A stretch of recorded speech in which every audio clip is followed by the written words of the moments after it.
Good afternoon, everyone.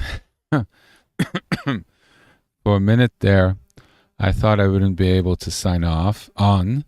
My apologies. I honestly don't know what was wrong or what I did to somehow make it work. But here I am. Apologies for the lateness. Okay. Oof.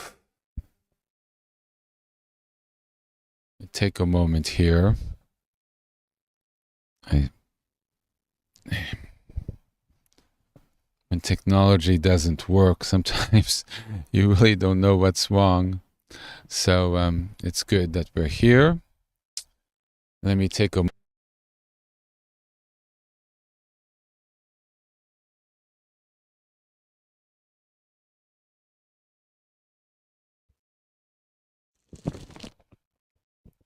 So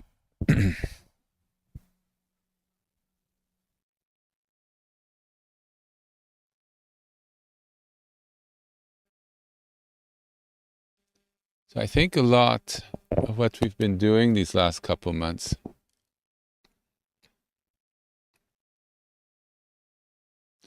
is learning to understand ourselves better, who we are, and we're reclaiming ourselves. Reclaiming means to take back, to reclaim. We are taking back our energy, our focus, our peace, reclaiming our birthright, releasing and not allowing things to influence or disturb us. Restoring our peace and our grounding and our space, mental, physical, energetic, spiritual. Reclaiming our time.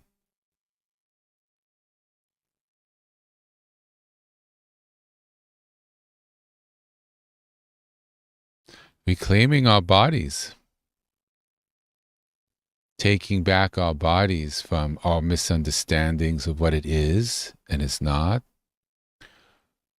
Reclaiming our bodies from the energies and traumas and past and history that we've accumulated that really should not be part of our bodies, and therefore we carry with us. And so we're learning how to offload, how to take out of ourselves, how to center, how to reclaim peace, how to find that breath in the middle of the chaos, how to reclaim moments of peace and stability and spaciousness in our busy lives.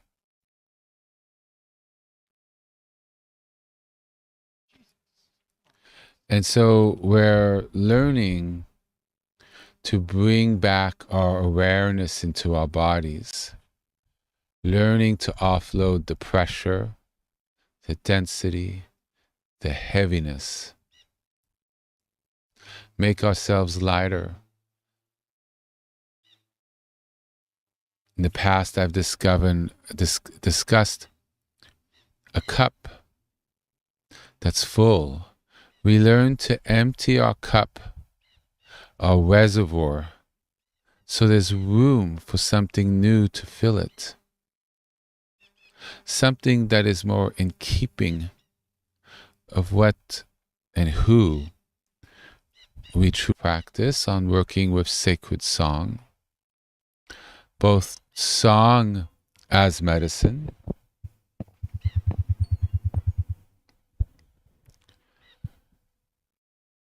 song to help our energies to heal sacred words, sounds, blessed names,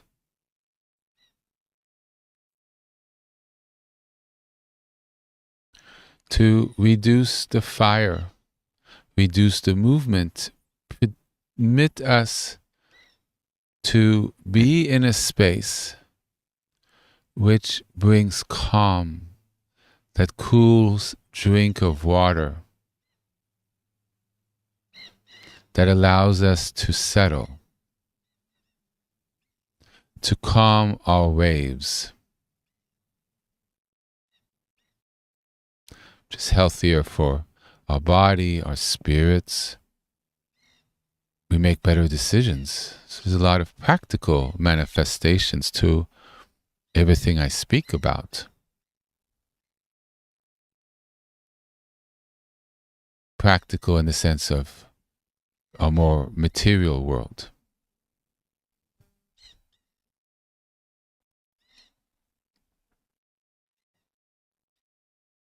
So when one listens to sacred music while doing exercises or whatever, it becomes a barrier to the outside world in a way. If you do it at a gym or whatever, that influence doesn't penetrate. You're able to be surrounded by a sacred space in midst of noise, chaos, intrusion of other music, an ability to create a bubble. So one does one's practice, but it becomes a little more than that, because we've sort of doubled down in a clear space that feeds our true selves.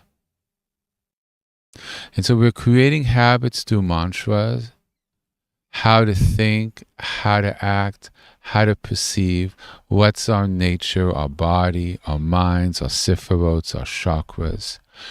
Practices, many practices on working to live from that central throne within us, in that temple within, where we can become masters of our lives, intelligence of our thoughts, not influenced by others or our desires of what we would like things to be, but based on reality, based on freshness, based on wisdom. And from that place, like a horse, a rider on a horse, we gain freedom.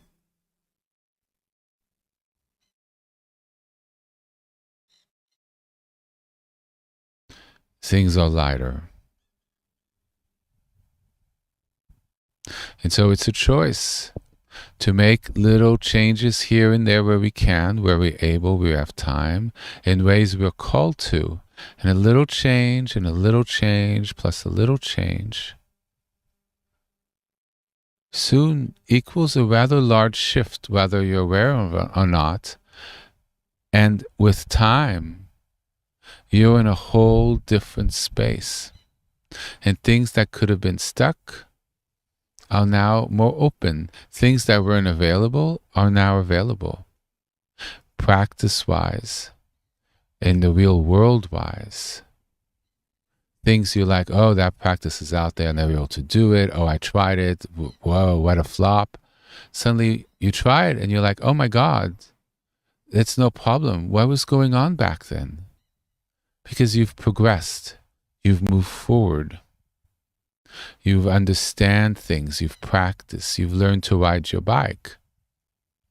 And the bike moves from your space at home or a place of community. You're able to do it at work or with your difficult parents or when people are grieving or when you're grieving. becomes part of you. It becomes a skill. You have toolbox of all sorts of practices, and you know different ones. You've become skilled. You've become capable.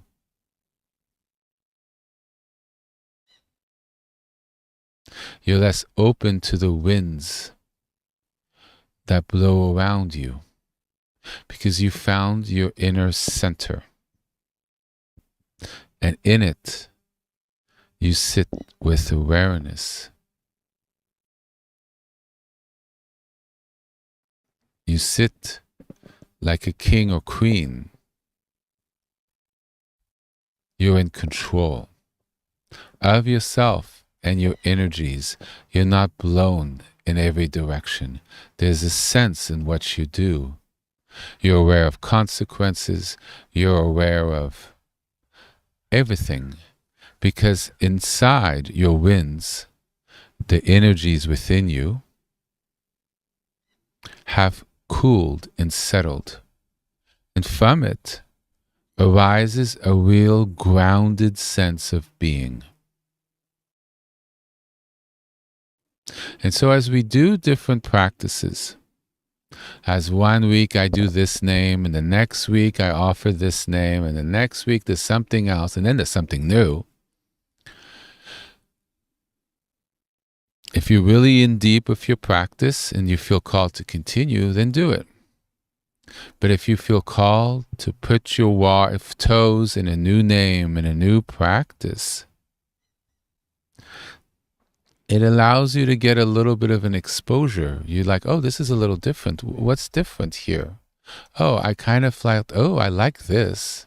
Oh, I didn't like this. Why didn't I not like it? You're able to get a taste, an experience. And if you feel called, you continue doing that for a couple weeks at home. Or you do your main practice at home and you kind of do what I'm doing. And then we are able to kind of explore a little bit. Especially people who have been with me for a while, you might have a home base. It's good. And you might like to do your home base at home on your regular practice, but maybe on a Sunday or Wednesday, you're like, you know what, I'm going to go there with this name. They're all very much available. They're all a little different. And one name might be like this one day, and the next day it's completely different. 1 week it feels like way too much, and next week it's really calming. You learn to trust your inner voice, your inner knowing, inner calling, and you just start in the name. And why was that one chosen? But you begin to see that actually it was exactly the right one. And you can't really be sure why sometimes. And then you start getting confidence in how somehow you're being guided. So you've realized you've moved from the flow of the world, the flow of your past, the flow of what you would like your future to be, or the wish of what, or projection on what you think is in front of you, your life currently, or what you would like it to be, to a sort of new river, a new energy. And you realize there's another flow here, a subtle flow. And somehow it knows. And it kind of guides you to the practice, guides you in a way of being, guides you on how to be in a situation and maneuver yourself. And with time, you begin to trust it through experience. You tap into an innate wisdom that's within us. You learn to protect your space, protect your mind, protect from the winds from outside. Learn to calm the disturbed winds within.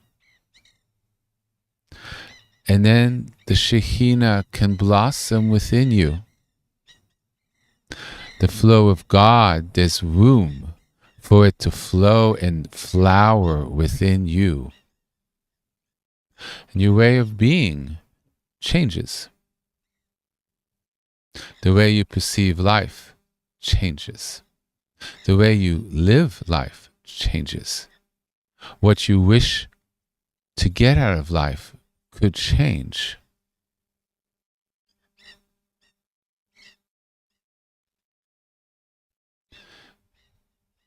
There's a saying, where do you take your refuge? Where is your home base?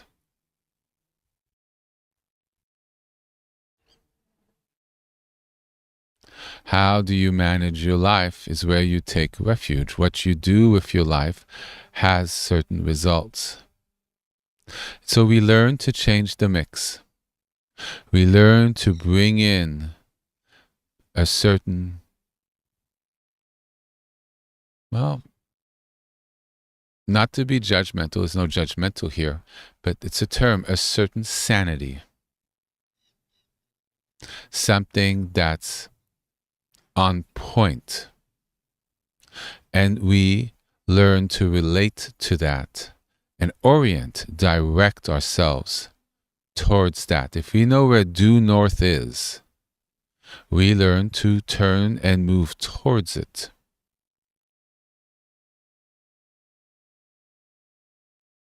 So as we do our practices, that's what we're doing. When we're somewhere and we choose to put on sacred music, or before we go to sleep, or like I've done many times, as you go through to sleep, you have on a song. And at 3 a.m, when you wake up, it's still going. Misha Berha or El Narifan Allah. It's still repeating. Well, that's might be really good for your brain. The melodies, the words, it reorients you from set patterns to different other patterns. This is the path of change. We study to understand, but at some point, you jump in the water to make the changes. And you can go slowly. The inner path, the inner yogas, we work with our energies. We become masters of our energies. If we do, the energies from outside can't affect us.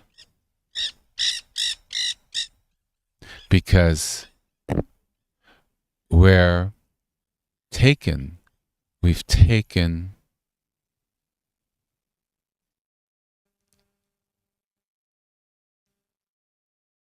sort of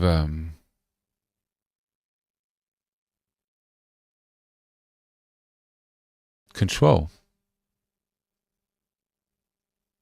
We're no longer tossed from our past, tossed in our present, influenced from anger, revulsion, desire, wishful thinking,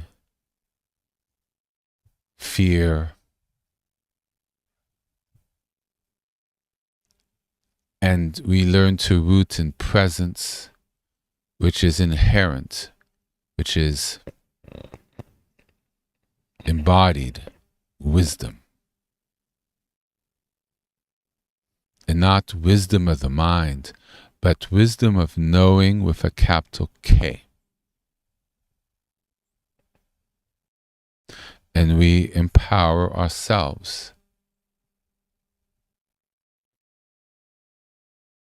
But the path is not based on ego.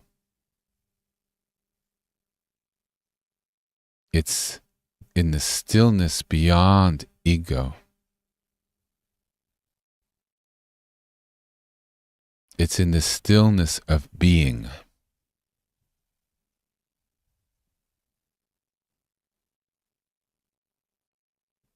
This is why it's important. Take the time to be in nature or someplace out there and learn to be present. Stop the flow. What's here, what's there, what you have to do. You're just there. And you learn how to stop the flow. The meditation, sitting meditation, which I've taught in the past, sitting in awareness. I give a very, very, very powerful teaching of that in, I think, August. Quite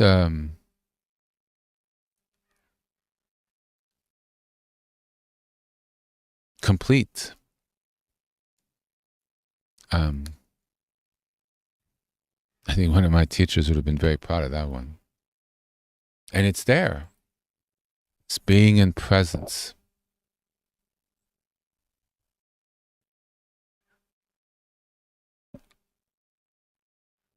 If we bring the presence with our connection to divinity, then we're approximating, getting closer to what our birthright is, how things should be with us.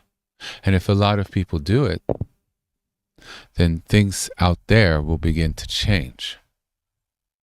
Policies out there would be different. What's important in our society would change. How we treat our environment, each other, animals, how we view pollution, how we view crime, how we view poverty, how we view war.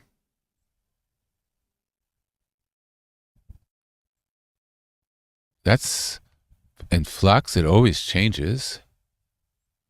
But there is a way and a momentum that society has, which is kind of what society has in its groupness, in its totality. That's that momentum. But if the momentum of the individuals that make it up change, their energy shifts. Things that were permissible are not, and things that were not permissible become permissible for the good, or if people go in the opposite direction, for the worse. We move backwards. And then this work we do becomes that much more difficult because our starting place is from a more stuck, rigid, heavy place.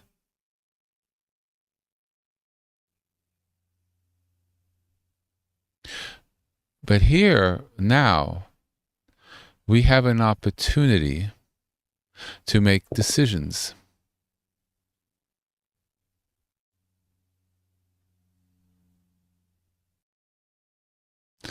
To try to touch into something that is very real, that's very much part of ourselves, but is somewhat transcendent. Not fully here, but not fully over there, but yet is completely here and completely over there.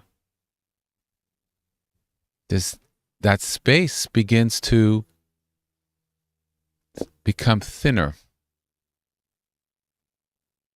because we've brought in something that's been kind of blocked out through ignorance, the energies around us, our lack of knowledge as to this being possible, our lack of knowledge on how to access it or how to do it.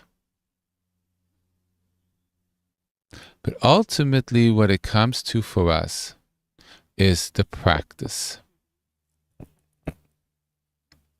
There's an image which I will put up on my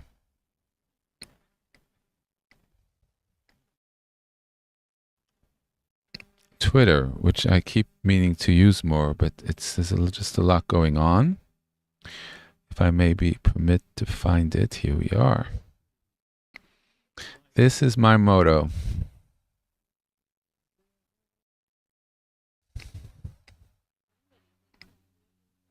It's been sort of there, but I haven't shown this. This is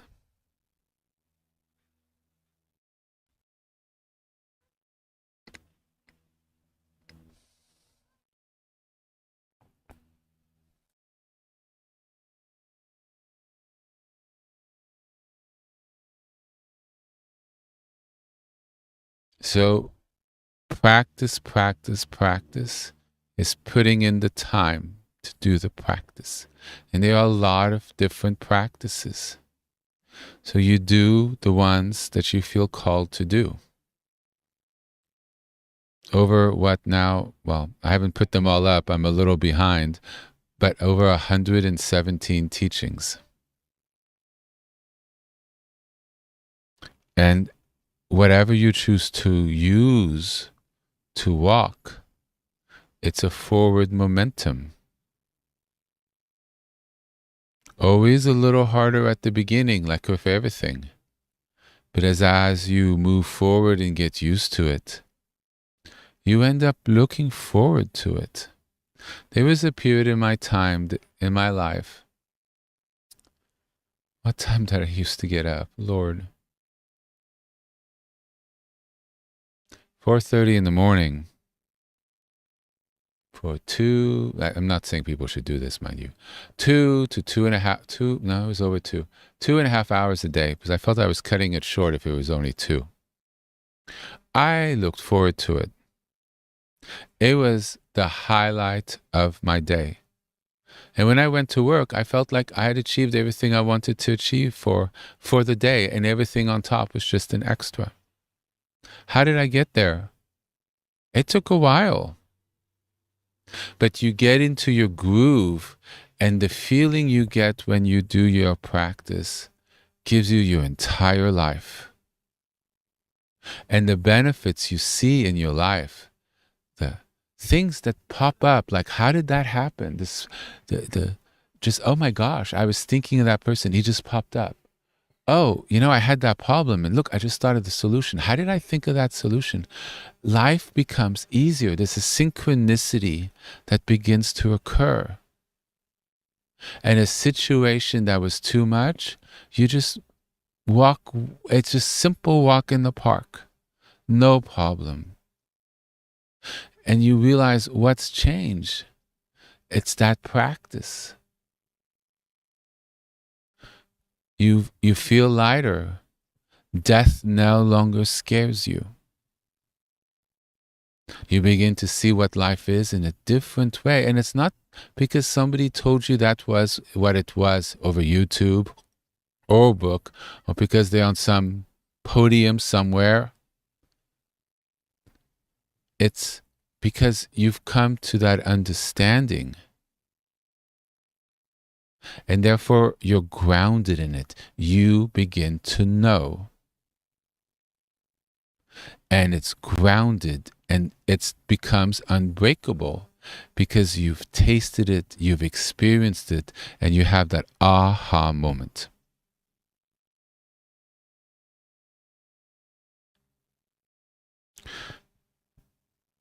Yes? So we're going to do a practice together. By the way, the Sephiroth, that symbol in the middle, all the little squares, little circles, that's the Sephiroths. They're all lit up, and the lines connecting them is because it's perfectly aligned. Star of David, the masculine, the feminine, the the Ba, the connection as above, so below, unity, non-duality, so many things there. It's a very sacred symbol with a lot of truth to it. And then the rest are characters in the Hebrew alphabet.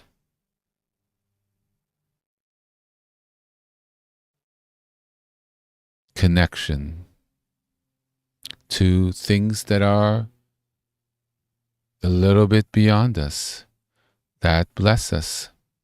The lights of the path, the holy books, and we walk it in reverence and trust and forward, barefoot on holy ground.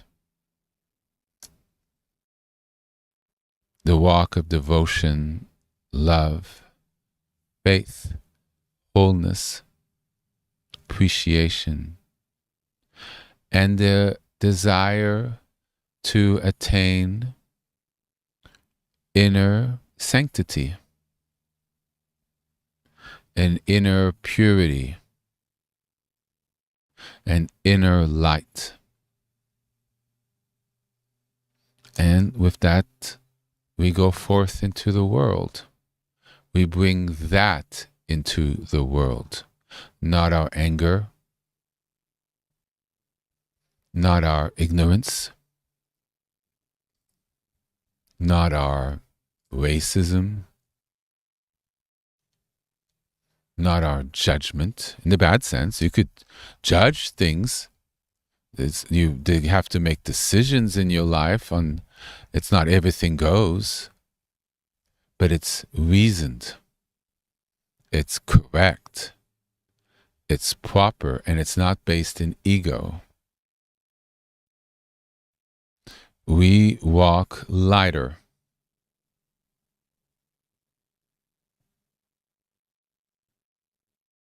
So let's take a moment and we'll do some mantra practice together.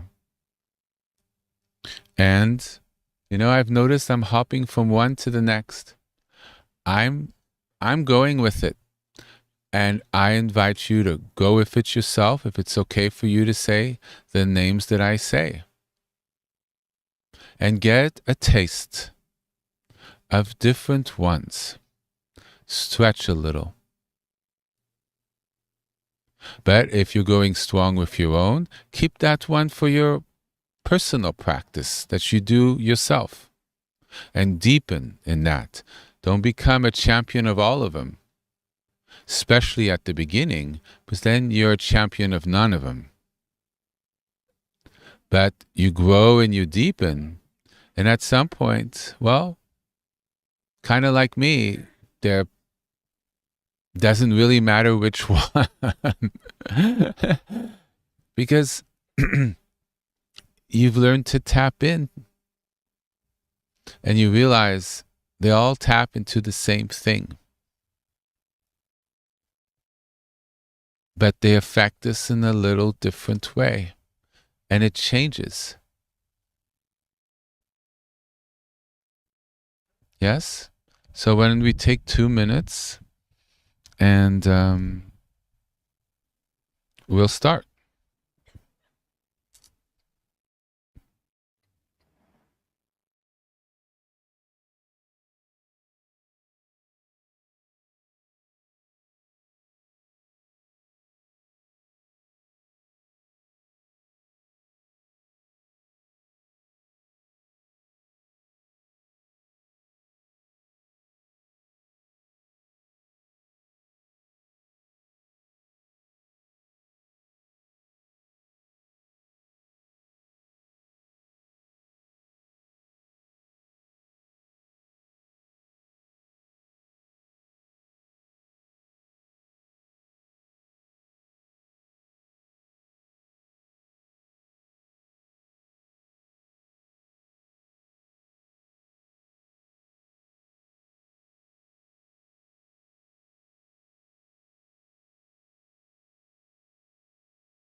There's a flexibility in our practice.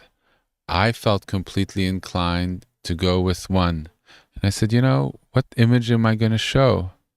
So I looked at the Aleph. I said, I'm going to put up the Aleph and we're going to practice with the Aleph up.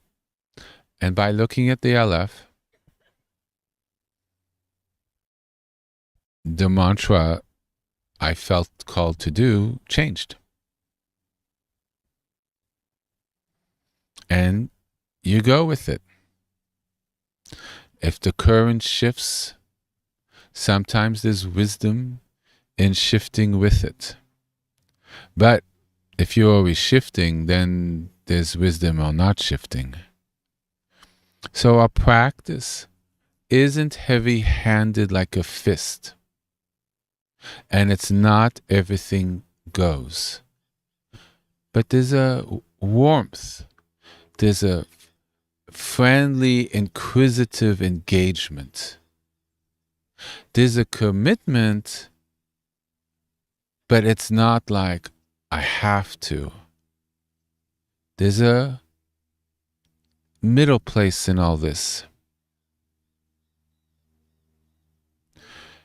We're trying to connect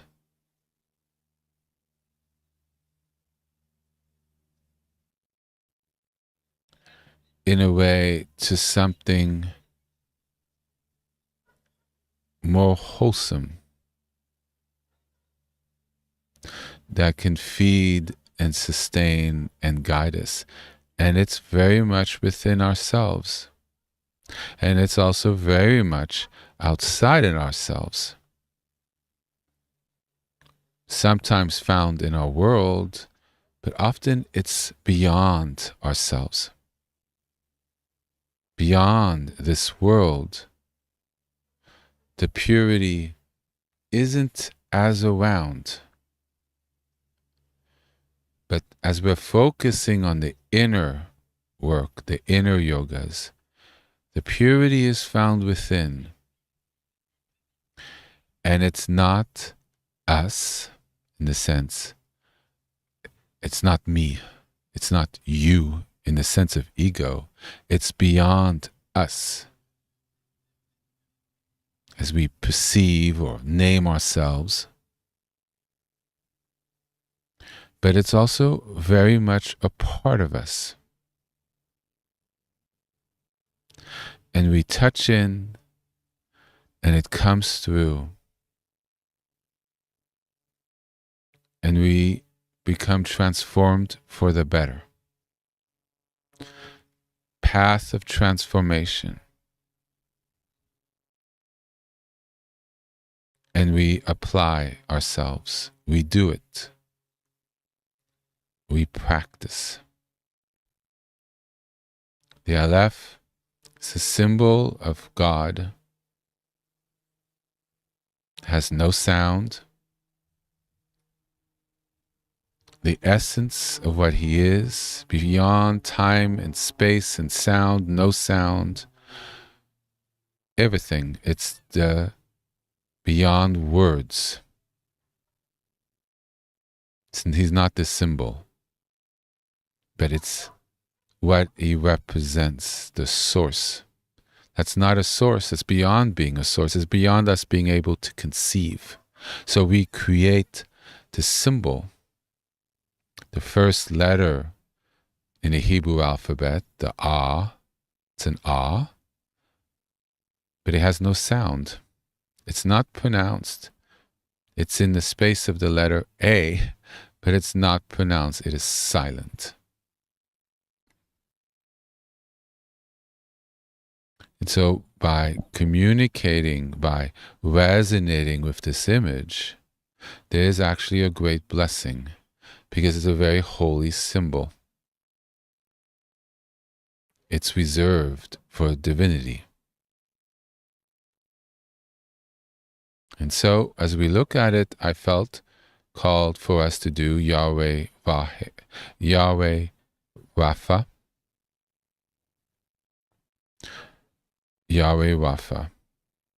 And as we look and remember on Sunday, Rapha means so many things. And if you missed that teaching, I invite you to listen to it. It's not just healing. It's everything. And I wanted to say the songs El Na Wifanala. Those words are used. I had a whole teaching on it, so I did not mention it on Sunday, but I would like to mention it now because there are people who didn't receive the earlier teaching.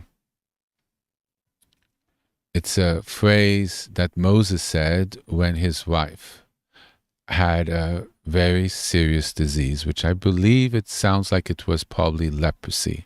So the words, and she was cured, he called as El Na Wifanala, God, please heal her. It's a very sacred mantra of healing that's in the Torah.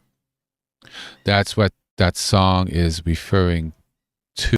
But as we learned on Sunday, the word Wafa means whole, completeness, returning into alignment. You could heal relationship, the water, the land, the community. It is not just about illness. It's a 360 thing. So when we say Yahweh Rapha, we're asking the divinity and power of God to shine forth that complete, to make that perfection, that repair,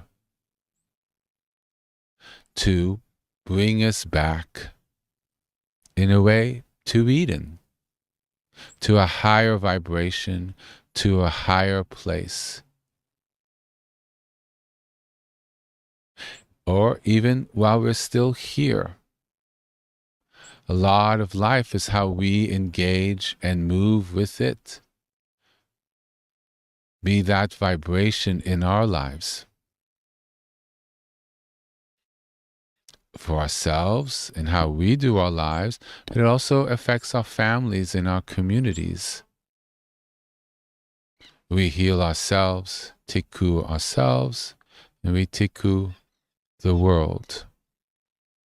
Inner yogas focus on ourselves, because it's our inner yogas. We can only walk our own path. Can't walk somebody else's path. But then, those changes affect everything around us. So let's do it for a little bit, shall we?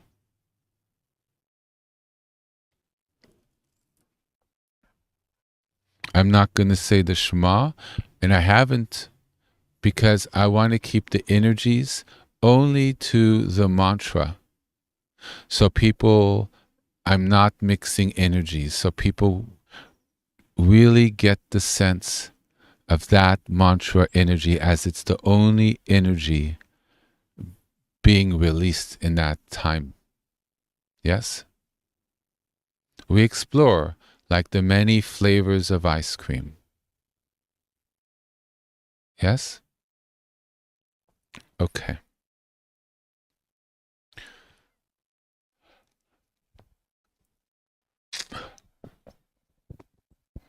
Actually, why doesn't everybody take their hands and put it over your heads, straight up, and stretch your back a little bit? Don't hurt yourselves, but if you can get a small little pop, elongate that central column, inviting that energy to come up a little bit, and get that upward movement a little.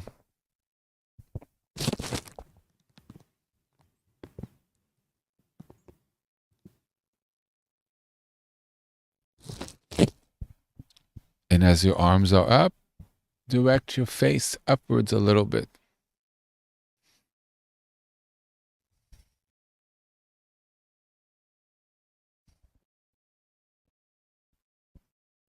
And if you want to take it to the next level, and you're putting your arms up and the head up, facing up, breathe in. Slowly at first.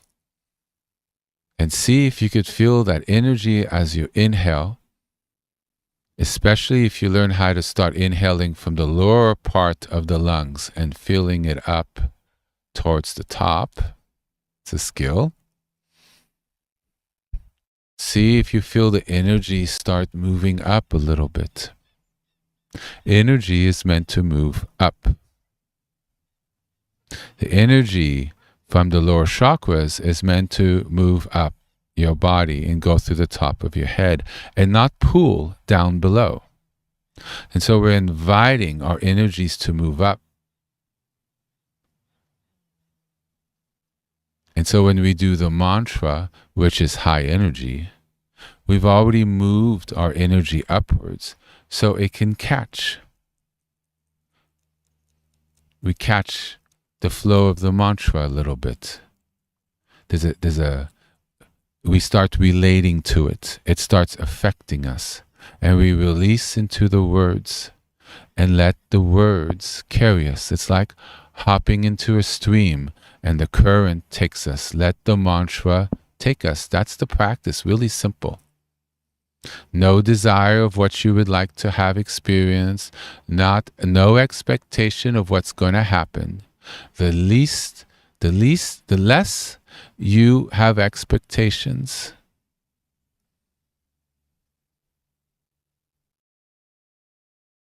the greater the possibility of something arising.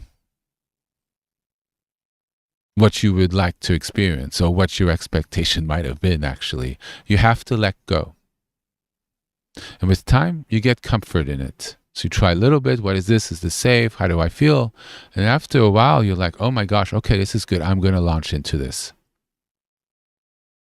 The wisdom, the energy of sanity, the energy of divinity, the energy of higher vibration. You're using the name of God. And you're learning to bathe and trust in it, soak in it, allowing it to carry you and to carry away all that doesn't serve you and your higher good. Yes? Okay.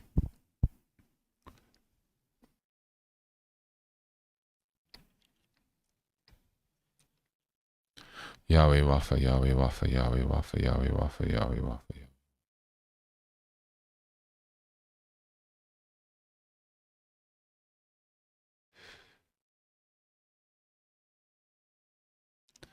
Yahweh Wafa, Yahweh Wafa, Yahweh Wafa, Yahweh Wafa, Yahweh Wafa. Yahweh Wafa, Yahweh Wafa, Yahweh Wafa, Yahweh Wafa, Yahweh. Yahweh Wafa, Yahweh Wafa, Yahweh Wafa, Yahweh Wafa.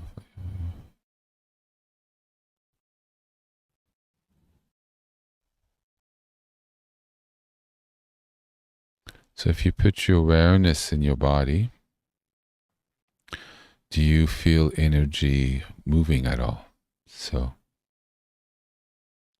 put your awareness, what you think, try to feel maybe where the belly button is, but towards or higher, towards the back where your spine is as you say the words, and see. Do you see anything with your inner eye? Visual? Or do you feel something move through your body as you say the words? Yahweh Wafa, Yahweh Wafa, Yahweh Wafa.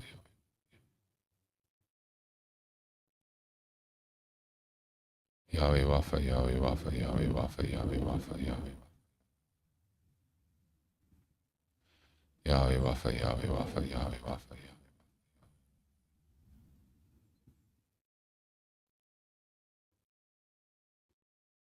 So, to give an example of something that might be possible for you, to give what I've experienced as an example, so people have an awareness as to one experience one might be able to have. I saw energy spinning from the lowest chakra in a counter circle direction, and moving upwards past the top of my head And as that left the top of my head, I felt slightly lightheaded. But then I was in the current and felt the current of the mantra as it spun go through my whole body. And then I had the wish that I wished I could be doing this for hours, but now I don't want to stop. Why? It's not the experience of what I'm seeing. It's because I'm in the mantra and I feel whole. I feel protected and I feel time has stopped and I'm home and it feels warm. And I'm slightly in a different state where there's balance. And there's no thinking about the future or the past. I'm simply in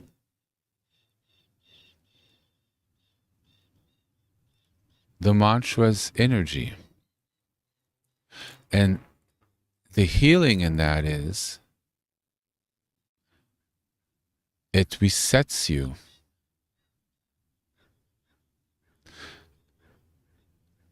You become familiar with that. And then that becomes more and more your resting energy. You begin to embody the names of God. They flow through your nervous system as you go through your life. They become your friends and your home. Does that make sense?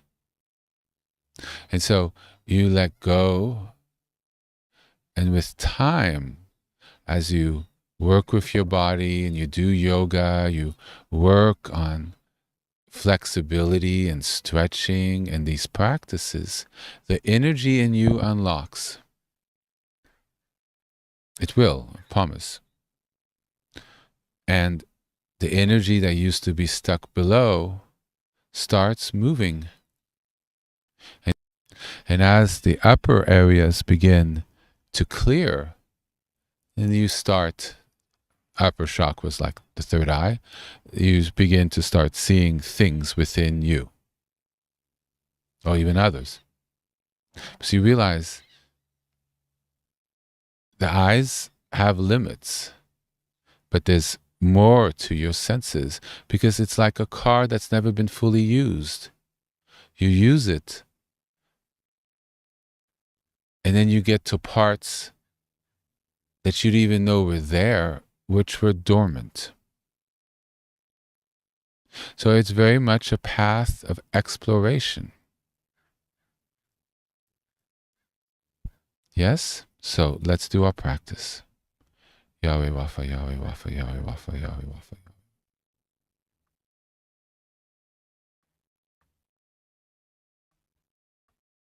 Yahweh Wafa, Yahweh Wafa, Yahweh Wafa.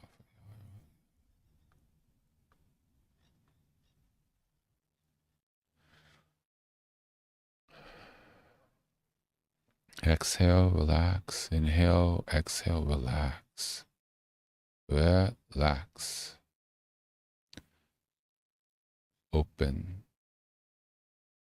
Find that center point where you're seated.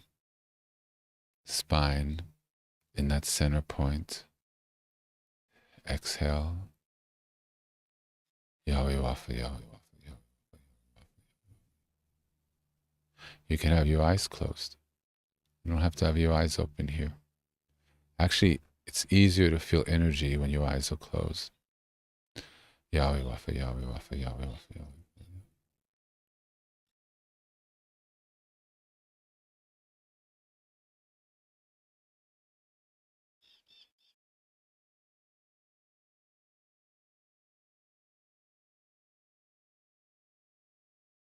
Yahweh Wafa, Yahweh Wafa.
exhale. Don't be tense.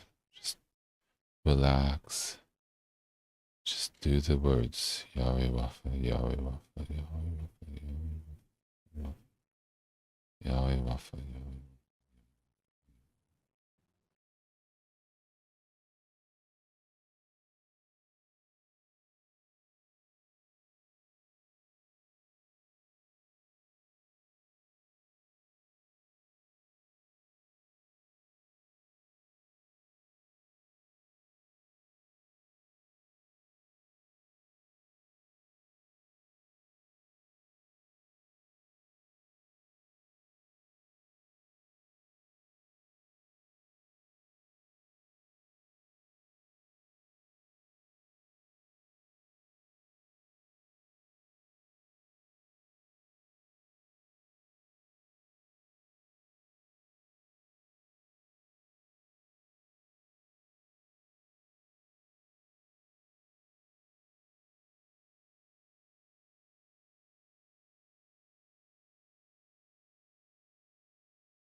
So look at the Aleph and then say the mantra as you're looking at it.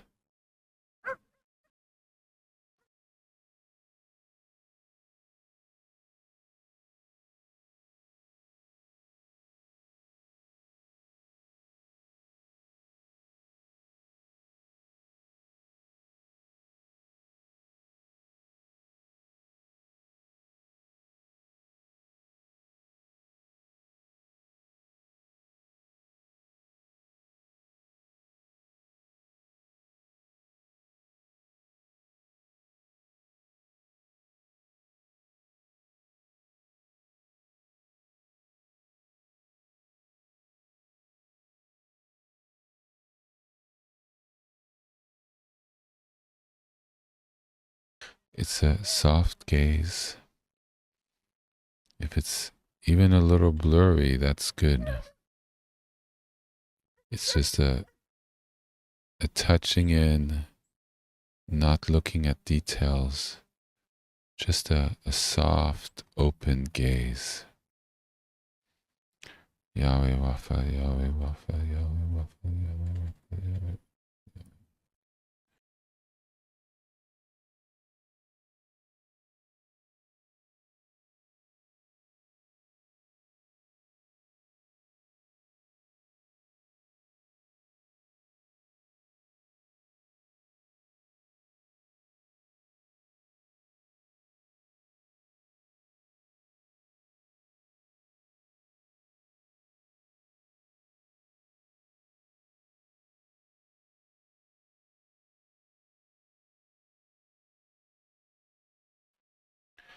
So I would like to invite you to continue your practice yourself.